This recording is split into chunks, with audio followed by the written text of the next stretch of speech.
70 साल से ये उसको हासिल नहीं कर सके, आज कहते हैं ये हमारा हिस्सा है। यासीन मलिक की तबीयत बहुत खराब है।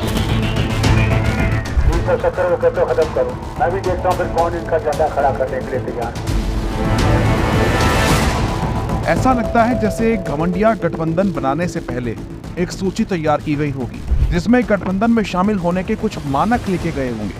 उन मानकों में देश विरोधी, भ्रष्ट और परिवारवाद जैसे कुछ मानक पास करने वालों को ही घमंडिया गठबंधन में शामिल किया गया होगा।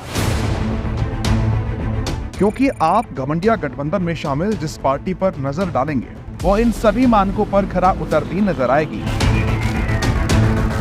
जम्मू और कश्मीर की पीडीपी और नेशनल कॉन्फ्रेंस इस गठबंधन में शामिल ऐसी पार्टियां हैं जिन्हें पाकिस्तान प्रेम है, जो भारत विरोधियों की मदद करती हैं, पत्थरबाजों के लिए सहानुभूति रखती हैं, भ्रष्ट होने के साथ साथ परिवारवाद का जीता जागता उदाहरण है। और 70 साल से ये उसको हासिल नहीं कर सके, आज कहते हैं ये हमारा हिस्सा है। अरे जरा ले ना, हम भी तो कहते हैं जरा ले लो, हम भी देखें। वो भी कोई कमजोर नहीं है, वो भी चूड़ियां पहने हुए नहीं है, उनके पास भी एटम बम। पीडीपी और नेशनल कॉन्फ्रेंस ने कभी चाहा ही नहीं कि जम्मू और कश्मीर में शांति स्थापित हो। वहाँ के युवाओं के हाथ से किताबें छीनकर पत्थर देने वाले कोई और नहीं, ये घमंडिया गठबंधन के सहयोगी हैं। पत्थरबाजों को समझाकर सही रास्ते पर लाने की कोशिश करने की बजाय फारूक अब्दुल्ला जैसे नेताओं ने उन्हें बढ़ावा देने का काम किया है। एमएलए बनूं या एमपी बनूं या मिनिस्टर बनूं, वो जो पत्थर फेंकने वाला है उसको टूरिज्म से कोई मतलब नहीं है, ये समझ जाए। उसको टूरिज्म से मतलब नहीं है, वो भूखे मरेगा मगर वो वतन के लिए वो पत्थर मार रहा है, ये समझने की जरूरत है। ये समझने की जरूरत है कि अगर वो अपनी जान दे रहा है तो वो टूरिज्म के लिए जान नहीं दे रहा है, वो टूरिज्म के लिए नहीं जान दे रहा, वो दे रहा है कि इस वतन का फैसला होना चाहिए जो यहाँ के लोगों को कबूल हो। वो फारूक अब्दुल्ला ही थे जिन्होंने कहा था कि अगर धारा 370 हटी तो कश्मीर में कोई तिरंगा फहराने वाला नहीं मिलेगा। 370 को कहते खत्म करो, अरे करोगे तो फिर इलाहाबाद किधर रहेगा। अल्लाह की कसम कहता हूँ, मेरे ख्याल से अल्लाह को यही मंजूर होगा हम इससे आजाद हो जाए।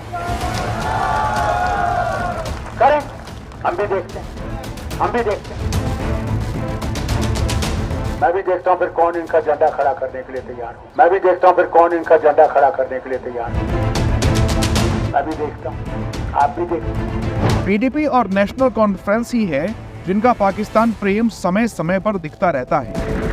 इन दोनों पार्टियों की हमेशा ये सोच रही है कि भारत पाकिस्तान के सामने झुक जाए और उनकी शर्तें मान ले। अब अगर जम्मू कश्मीर के लोगों को सुकून मिलता है, आराम मिलता है, उसके लिए अगर आपको पाकिस्तान से फिर बात करनी चाहिए। और जो ट्रेड जम्मू कश्मीर, चाहे रावलाकोट का हो, चाहे वो मुजफ्फराबाद रोड का उड़ी मुजफ्फराबाद हो, जो ट्रेड हमारा रुक गया है उसको चालू करने के लिए भी पाकिस्तान के साथ बात करनी चाहिए। भारत को तोड़ने वाले, भारत में आतंकी गतिविधियों को चलाने वाले आतंकी यासीन मलिक की महबूबा मुफ्ती को इतनी चिंता है कि कभी वो आतंकी यासीन मलिक की रिहाई की मांग करती हैं, तो कभी सजा में बदलाव चाहती हैं।